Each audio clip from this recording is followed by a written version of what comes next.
Duha ka mga drug personality dakpan sa naglaing bypass operation sa Cagayan de Oro City. Ang detalye sa report ni James Yap.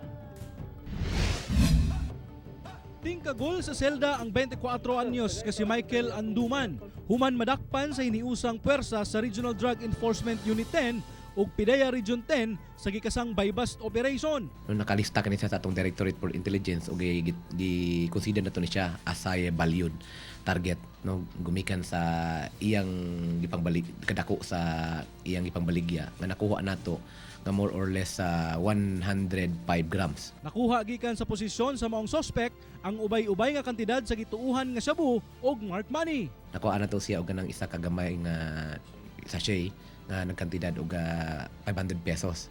Then during sa pagpakadakop sa iya, sa atong pag-search sa iya, nakuha na siya mga dagko nga sachet sa shabu. Sa laing operasyon, sikop sab ang giingong tigpayuhot og dahon sa pinaugang marijuana nga si Romel Ipan, 24 anyos. Ang maong dinakpan, usa kuno sa mga gitudlong supplier sa marijuana sa dakong bahin sa Barangay Lapasan ug Barangay Makabalan. Pero sa rayang mga target itong estudyante? Oo, tinuod na may estudyante no kanang mga bayong-bayong.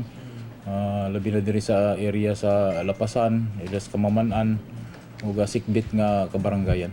Wala na mihatag pa og pahayag ang mga dinakpan samtang kasong paglapas sa Republic Act 9165 kung Dangerous Drugs Act of 2002 ang ilang atubangon. Uban si Jade Gavas sa kamera. Ako si James Paulo Yap para sa One Mindanao.